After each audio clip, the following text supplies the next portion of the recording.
Good evening, everybody, and I hope you have a wonderful day. This upcoming scene is from one of the most famous American novels ever written, The Great Gatsby.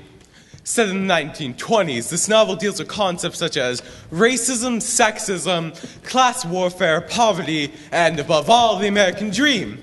Set at the climax of the novel, this climactic scene reveals the man Gatsby truly is and foreshadows the novel's tragic ending. We hope you enjoy Opera Productions' rendition of F. Scott Fitzgerald, The Great Gatsby. Enjoy, everybody.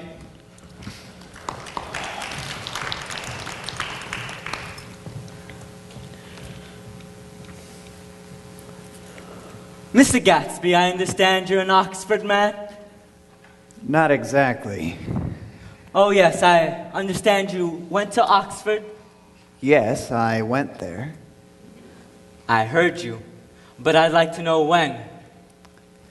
It was 1919. We only stayed 5 months. That's why I can't really call myself an Oxford man. It was an opportunity they gave the officers after the armistice. We could go to any of the universities in England or France. I wanted to get up and slap him on the back.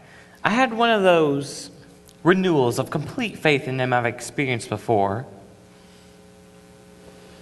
Open the whiskey, Tom, and I'll make you a mint julep. Then you won't seem so stupid to yourself. I want to ask Mr. Gatsby a question. Go on. What kind of a row are you trying to cause in my house anyhow? He isn't causing a row. You're causing a row. Please have a little self-control. Self-control? I suppose the latest thing is to sit back and let Mr. Nobody from nowhere make love to your wife. Well, if that's the idea, then you can count me out. People begin by sneering at family life and family institutions, and next they'll throw everything overboard and have intermarriage between blacks and white. We're all white here. I know I'm not very popular. I don't throw big parties. I suppose you have to make your house into a pigsty in order to have any real friends in the modern world.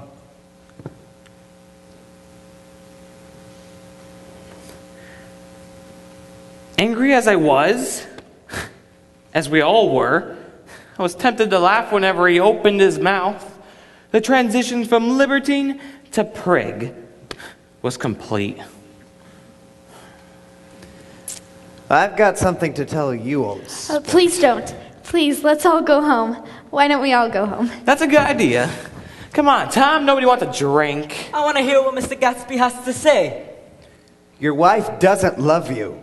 She's never loved you. She loves me. You must be crazy. She never loved you, do you hear?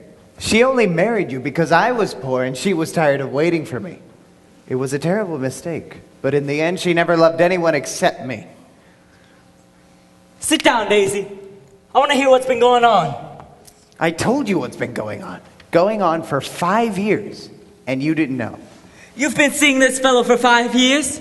Not seeing. No, we couldn't meet. But Daisy and I loved each other all the time, old sport, and you didn't know. I used to laugh to think that you didn't know. Oh, that's all. You're crazy. I can't speak about what happened 5 years ago because I didn't know Daisy back then. But I'll be damned if I see how you got within miles of her unless you brought the groceries to the back door. But all the rest of that? That's a damn lie. Daisy loved me when she married me, and she loves me now. No. She does, though. The trouble is that sometimes she gets foolish ideas in her head and she doesn't know what she's doing. And what's more is, I love Daisy too.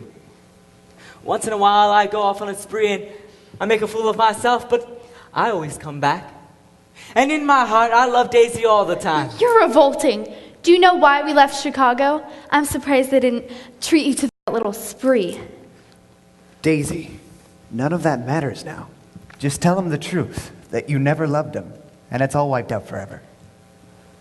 Why? How could I love him? Possibly. You never loved him. I never loved him. Not a Capilani? No. Not that day I carried you down from the punch bowl to keep your shoes dry? Daisy? Please don't. There, Jay. Oh, you want too much? I love you now. Isn't that enough? I can't help what's past. I did love him once, but I loved you too. You love me too? Even that's a lie. She didn't even know you were alive. Why, there's things between Daisy and I that you'll never know about. Things neither of us will ever forget. I want to speak to Daisy alone. She's all excited now. Even alone, I can't say I never loved Tom. It wouldn't be true. Of course it wouldn't. As if it mattered to you. Of course it matters. I'm gonna take better care of you from now on. You don't understand. You won't be taking care of her anymore. Oh, I'm not. And why is that? Daisy's leaving you. Nonsense. I am, though. She's not leaving me. Certainly not for a common swindler who'd have to steal the ring he put on her finger. I won't stand for this. Please, let's get out. Who are you anyhow? You're one of that bunch that hangs with my Wolfsheim. That much I happen to know. I've made a little investigation into your affairs, and I'll carry it further tomorrow. You can suit yourself about that, old sport. I know all about your little drugstores. He and this Wolfsheim bought up a bunch of side street drugstores here and in Chicago and sold grain alcohol over the counter. It's one of his little stunts.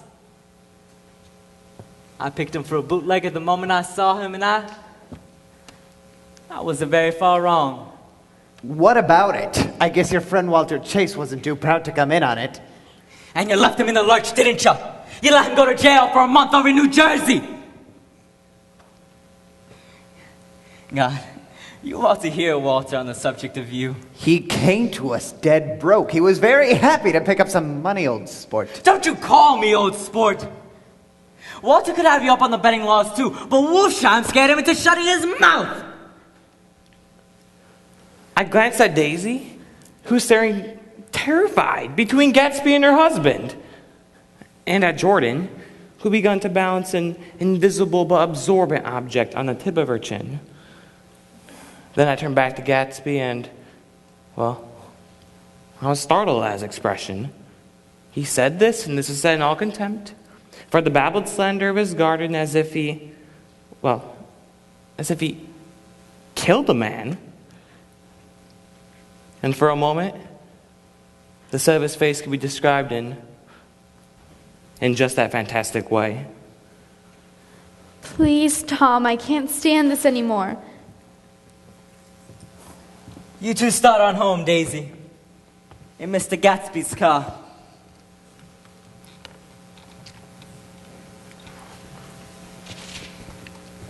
Go on! He won't annoy you. I think he realizes his presumptuous little flirtation is over.